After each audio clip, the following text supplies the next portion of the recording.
Pemadam kebakaran kesulitan memadamkan api yang membakar kapal tanker di Belawan, Medan, Sumatera Utara. Kapal tanker Jack Lee Ella milik PT Waruna terbakar sejak pukul 8.30 pagi dan hingga sore tadi belum padam seluruhnya. Tim Basarnas Medan diturunkan untuk membantu pemadam kapal tanker. Api sulit dipadamkan karena angin berembus kencang. Beberapa ledakan muncul saat proses pemadaman membuat warga yang tinggal di sekitar lokasi berhamburan keluar rumah karena khawatir ledakan akan membuat api meluas. Polisi menurunkan tim laboratorium forensik untuk menyelidiki penyebab kebakaran kapal. Memang ada suara ledakan, ada hampir 5 kali ledakan dari dalam kapal. Setelah terjadi kebakaran, terjadi beberapa ledakan-ledakan. Dan fokus juga dari dalam kita untuk membantu pengamanan daripada lokasi agar masyarakat tidak berkumpul di sana dan selanjutnya membantu evakuasi orang-orang yang ada di kapal. Akibat kebakaran ini, 1 orang tewas dan puluhan korban luka dirawat di rumah sakit. Petugas gabungan masih berusaha evakuasi beberapa pekerja yang diperkirakan masih berada dalam kapal. Dari Medan, Sumatera Utara, Yuda Bahar, iNews melaporkan.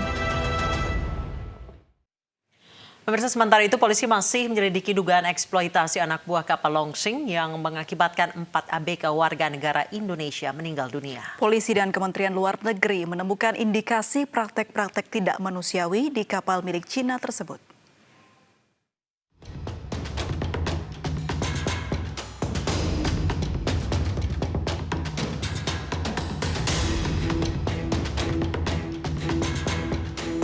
Penyidik Direktorat Tindak Pidana Umum Bareskrim Polri telah memeriksa 14 anak buah kapal Longsing. Ke-14 ABK WNI ini diperiksa sebagai saksi atas kasus dugaan eksploitasi di kapal berbendera Cina ini. Menurut kesaksian para ABK, dugaan eksploitasi yang terjadi diantaranya terkait jam kerja yang terlalu panjang, upah yang tidak sesuai, ancaman hingga asuransi bermasalah.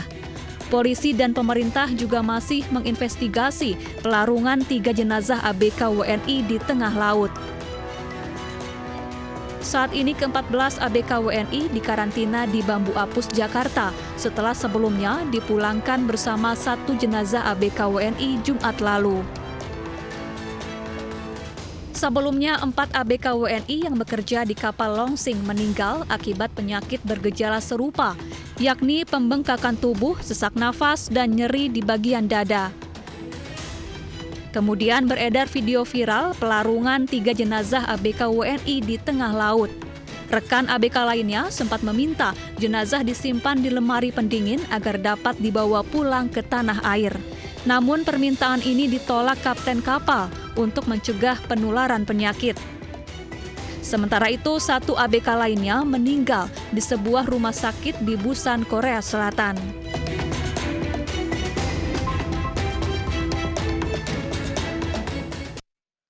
Dan pemirsa, untuk mengulas terkait nasib anak buah kapal Longsing, sudah bersama kami Boris Tampu Bolon, selaku tim kuasa hukum warga negara Indonesia yang bekerja sebagai anak buah kapal Longsing. Selamat petang, Bang Boris. Selamat petang. Baik. Ini dengan Mbak siapa? Baik, di sini ada April dan juga Anissa, Bang. Seperti apa proses hukum terkini mengenai nasib ABK Longsing WNI? Ya, sampai sejauh ini sudah diperiksa ya oleh pihak Mabes Polri. Jadi para ABK itu telah cerita bagaimana kronologisnya kejadian, kemudian kenapa kok mereka sampai mau, dan siapa-siapa aja yang diduga terlibat. Seperti itu sih. Baik, sejauh ini apa keterangan dari mereka, Bang? Ya, kalau yang disampaikan ke kita ya seperti itu, Mbak. Intinya kan mereka ini awalnya tuh diiming-imingin ya. Ada sponsor datang, nawar-nawarin pekerjaan, ya kan. Sementara anak-anak ini kan basicnya memang ingin cari kerja, kemudian dijanji-janjikan nanti gaji lumayan, gaji tinggi, kerja kapal, semua beres, semua nanti diurus. Ya hidup enak lah.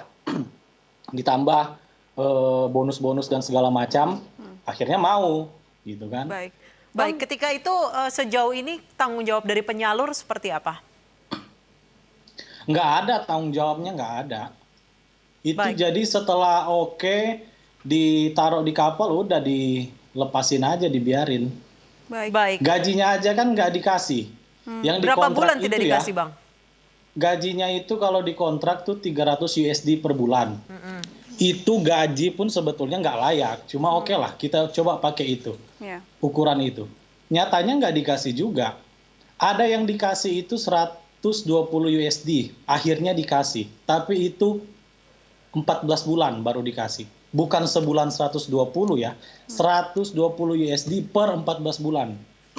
Baik, mengenai kontrak begitu Bang, informasinya ada yang berbeda ya mengenai pihak yang mengontrak yang diketahui awalnya adalah Korea Selatan dan akhirnya kapal Cina begitu.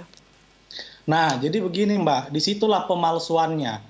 Jadi pasal 4 TPPO itu soal eksploitasi perdagangan orang, itu kan salah satunya adalah dengan cara ya. Caranya itu ada pemalsuan, ada penipuan. Nah, salah satu yang kita anggap ini pemalsuannya itu soal kapal. Jadi kapal itu dibilangnya di kontraknya itu disebut itu kapal Korea. Tapi setelah kita cek, sebetulnya itu kapal Cina, ya, berbendera Cina. Jadi itu salah satu pemalsuannya. Siapa penyalurnya Bang yang dari dalam negeri? Ada 3 PT mereka Mbak, aku agak lupa namanya. Cuma mereka memang dari 14 itu penyalurnya beda-beda. Tapi mereka semua pada akhirnya ketemu di satu kapal gitu.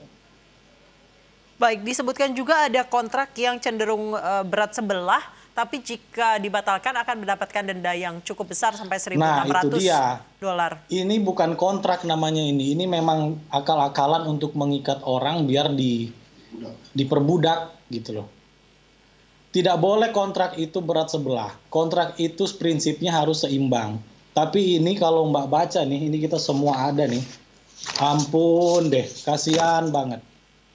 Itu semuanya dibebankan kepada mereka. Ya, kalau ada masalah apa mereka bertanggung jawab. Kalau ada pelanggaran apa mereka didenda dan segala macam. Dan itu tidak pernah diketahui, dipelajari oleh para anak-anak itu. Mereka datang disodorkan tanda tangan sudah jadi gitu. Baik, berbicara soal kapal ini, apakah tidak pernah transit begitu Bang dan bisa melaporkan kejadian-kejadian yang berkaitan dengan diskriminasi? Nggak pernah Mbak, 14 bulan di laut terus. Padahal setahu saya ya, dan umumnya kalau di laut itu ada 3 bulan, 6 bulan itu pasti sekali harus mendarat gitu. Karena akan ini kan, entah periksa kapalnya, beli bahan makanan, ya. Apa alasan dari kapal tidak mendarat, Bang? Ini nggak tidak ada sama sekali tuh mendarat tuh, berlabuh itu di daratan tidak ada. Baik. Jadi selama 14 bulan itu murni di tengah laut, makan makanan yang jadi umpan ikan. Ayam sih ayam, tapi ayam busuk, udah biru, ya. Sayur di freezer itu aduh saya sedih lah mau ceritanya. Jadi wajar kalau sakit, ya kan? Wajar kalau sakit, wajar kalau keracunan, wajar juga kalau sampai ada yang mati. Karena waktu sakit itu nggak dikasih obat, nggak ditreatment dengan baik. Pun dikasih obat itu obat expired. Baik. Ini lebih-lebih dari binatang Mbak diperlakukannya. Baik Bang, kalau misalnya dari kontrak kerja mereka dijanjikan job desk mereka tuh apa? Kemudian kenyataannya yang mereka lakukan di kapal selama 14 bulan adalah apa? Kalau dari keterangan yang disampaikan, tidak dijelaskan detail job desk-nya apa. Pokoknya nanti kerja kapal.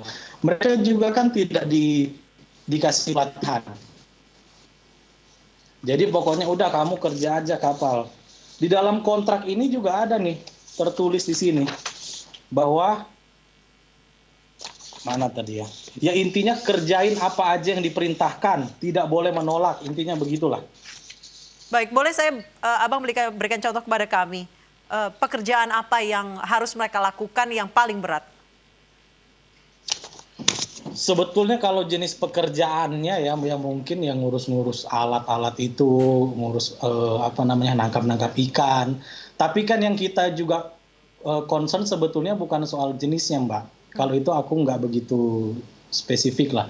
Tapi soal jam kerjanya itu loh. Anak-anak ini bekerja itu dari jam 10 pagi sampai jam 5 pagi. Dengan istirahat Bahkan kalau atau lagi tidak sama banyak sekali? ikannya itu 2 hari non-stop. Padahal waktu di awal itu dibilang ya kerja 12 jam. Pada umumnya seperti itu, tapi nyatanya enggak. Bayangin dari jam 10 pagi sampai jam 5 pagi. Makan cuma 10 menit. Habis itu langsung kerja lagi. 2 hari pernah tuh mereka non-stop. Kerja terus. Baik, sejauh ini penyalurnya apakah sudah dimintai keterangan, Bang? Sejauh ini saya lebih tepat untuk jawabnya.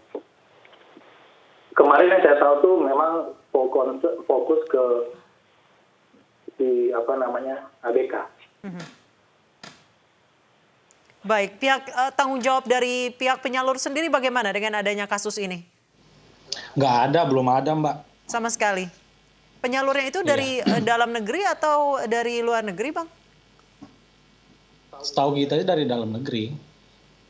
Baik, jalur hukum yang ditempuh ke-14 anak buah kapal ini sebenarnya lebih untuk menuntut para penyalur atau kapal Longsing ini, pemilik kapal? Semua siapapun yang terlibat di sini, yaitu harapannya harus dihukum, harus bertanggung jawab gitu, baik secara pidana maupun secara perdata gitu ya. Karena ini biar jadi sebetulnya juga ini udah sering terjadi gitu loh. Tapi kok terulang terus gitu kan. Baik. Jadi biar ya harapan kita nggak terulang lagi yang model-model begini. Baik, Bang Boris, untuk proses hukumnya apakah akan meminta bantuan dari Kementerian Luar Negeri? Iya, kita pasti akan minta support dari pemerintah, dari lembaga-lembaga yang terkait. Karena ini bukan soal 4 ABK itu, Mbak. Ini soal kemanusiaan, ini soal hak asasi manusia gitu loh. Sudah ada jawaban dari Kementerian Luar Negeri, Bang Boris? Belum, rencana kita mau minta bertemu, minta audiensi. Baik, sejauh ini kalau misalnya ke-14 anak buah kapal ini apakah ada yang mengalami penyekapan dalam tanda kutip seperti paspor ditahan, denda yang tidak masuk akal dan lain sebagainya? Kalau paspor ditahan itu aku belum dapat informasi sih. Cuma yang jelas dokumen-dokumen ada yang memang tidak diberikan ke mereka gitu loh. Padahal harusnya kan dikasih tuh kontrak. Ada beberapa yang nggak dikasih kontraknya ke dia. Kemudian ya di kapal juga disiksa juga sih, dipukul-pukul sama kapten-kaptennya. Dipukul? Iya. Itu kalau melakukan kesalahan apa, Bang? Ya adalah menurut mereka kerja nggak benar atau malas-malasan, padahal sudah berdarah-darah itu kerja gitu. Baik, Bang Boris, informasinya di kapal Longsing tersebut tidak hanya ada ABK WNI, namun juga ada ABK Cina, dan informasinya ada diskriminasi di situ. Apakah betul, Bang? Iya betul. Jadi apa ABK, saja diskriminasinya? Diskriminasinya soal yang paling utama tuh soal makanan ya. Kalau ABK yang Cina itu mereka makan udang, makan ikan fresh, makan telur, minum air kemasan. Sementara anak-anak ABK ini yang Indonesia ini itu makan yang tadi aku bilang tadi, makanan-makanan untuk umpan gitu loh. Daging-daging yang udah nggak fresh, mereka ya kasarnya yang udah busuk lah. Sayurnya juga begitu, minumnya air garam yang disaring. Gitu. Saya juga nggak ngerti lah, bayanginnya aja saya nggak tahu gimana cobainnya. Baik, Bang Boris, ini tayangan di televisi yang bisa sama-sama kita lihat ada gambar pelarungan mayat begitu. Apakah itu betul WNI dari ABK Longsing? Iya, itu betul. Apakah memang sistemnya seperti itu? Setiap ada yang meninggal dilarungkan? Enggak, Mbak, enggak seperti itu. Kalau seharusnya itu tetap dibawa ke darat. Pun kalau tidak bisa dikubur tuh dikremasi gitu ya seharusnya. Tapi itu kan harus ada persetujuan dan segala macam lah. Kalau ini kan kayak buang sampah aja. Coba Baik. Mbak lihat di situ. Kabarnya Jadi juga waktu saya tanya di situ, itu anak-anak itu bilang ke kaptennya itu agar mendarat aja.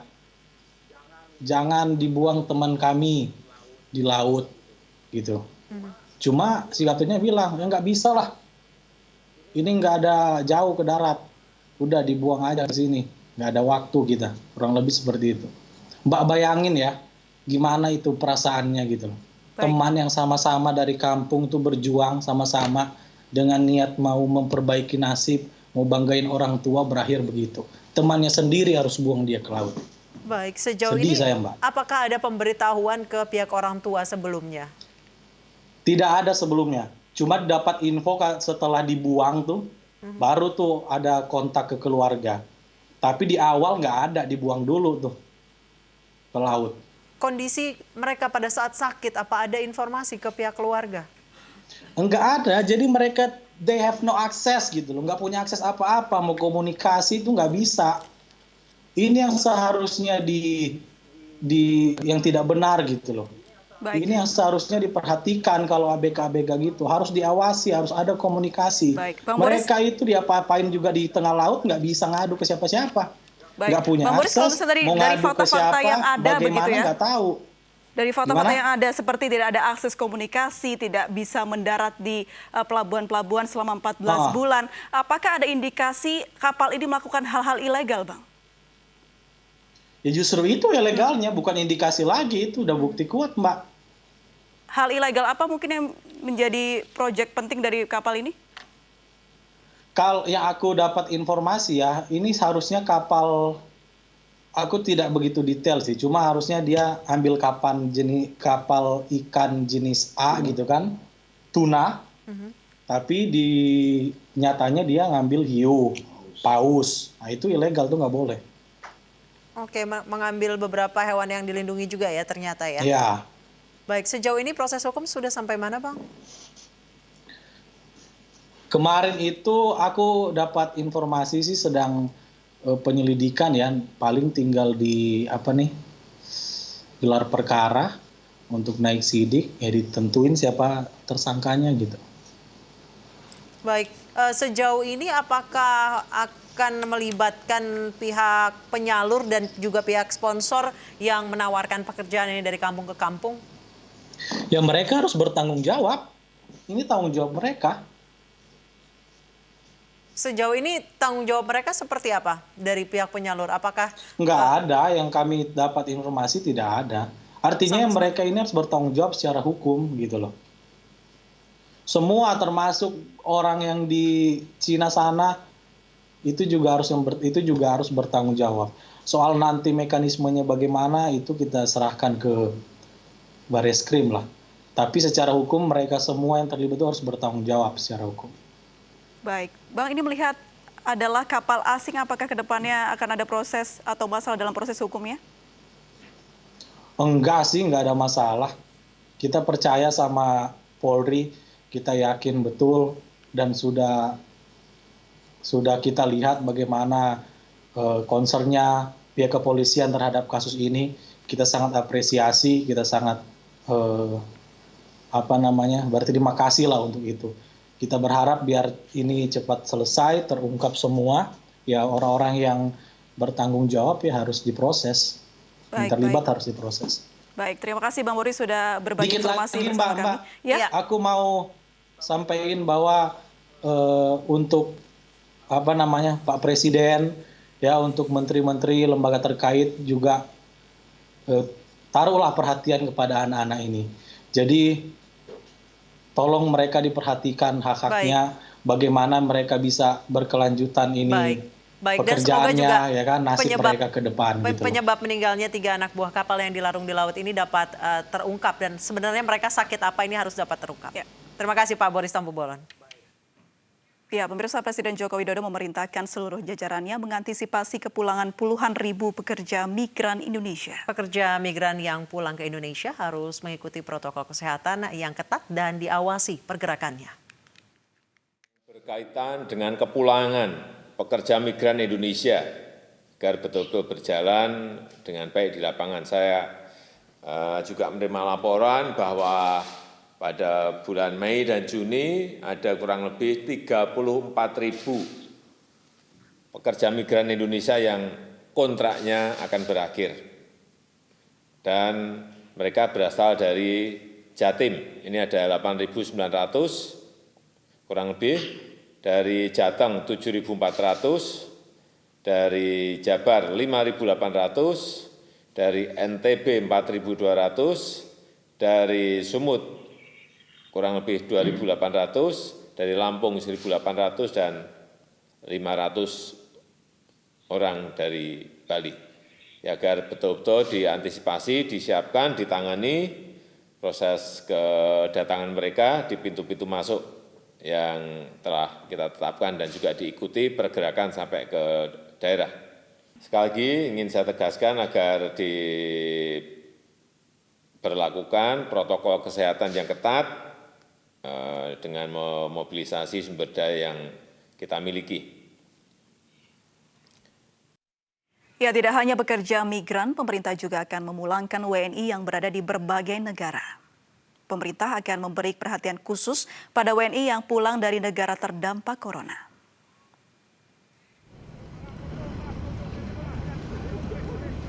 Hampir 90.000 WNI yang berada di berbagai negara telah dipulangkan ke Indonesia. Para WNI dipulangkan karena terdampak COVID-19. Dari jumlah ini, 14.000 diantaranya merupakan anak buah kapal. Para WNI yang tiba langsung menjalani pemeriksaan kesehatan dan karantina. Sementara itu, Menteri Luar Negeri Retno Marsudi memberi perhatian khusus pada WNI yang pulang dari Malaysia setelah kebijakan lockdown di negeri jiran itu diperpanjang.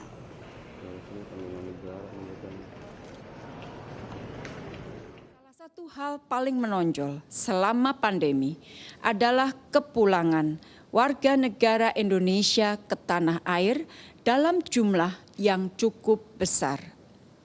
Kepulangan dalam jumlah besar ini terjadi antara lain disebabkan banyak warga negara Indonesia yang kehilangan pekerjaan atau untuk sementara kehilangan pekerjaan karena pandemi. Telah habis masa kontrak kerja dan tidak diperpanjang lagi, pelajar dan mahasiswa yang telah menyelesaikan studinya, dan WNI yang telah habis masa tinggalnya dan tidak diperpanjang lagi adalah sebanyak 14.244 orang. Mereka kembali melalui jalur udara, yaitu melalui Bandara Soekarno-Hatta dan Ngurah Rai, serta melalui jalur laut, yaitu melalui Pelabuhan Benoa dan Tanjung Priok. Pemirsa, 42 anak buah kapal MV Viking Orion asal Indonesia tiba di JICT Tanjung Priok, Jakarta. Selanjutnya para ABK menjalani tes swab dan dikarantina.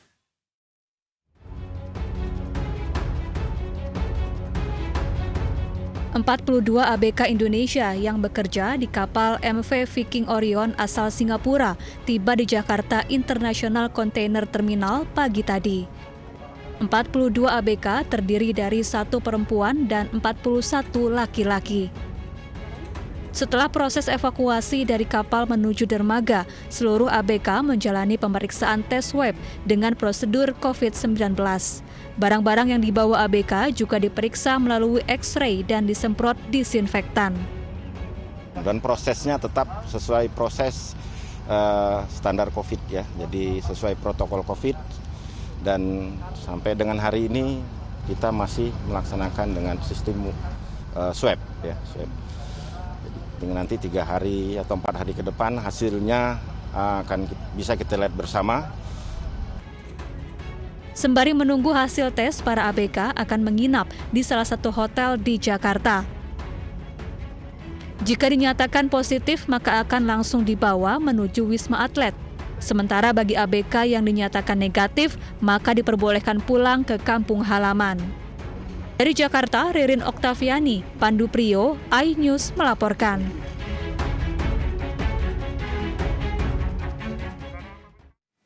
Warga kurang mampu yang terdampak wabah virus corona di ibu kota ternyata tidak semua mendapat bantuan dari pemerintah. Khususnya bagi pendatang yang tidak tercatat sebagai warga DKI Jakarta.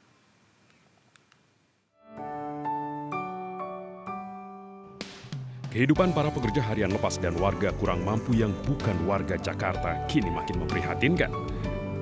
Wabah virus corona tidak saja mengakibatkan hilangnya pekerjaan dan menurunkan pendapatan untuk memenuhi kebutuhan harian mereka. Bantuan dari pemerintah pun tidak mereka terima karena tidak terdata sebagai warga DKI. Sini siang malam, ya susah lah saya juga.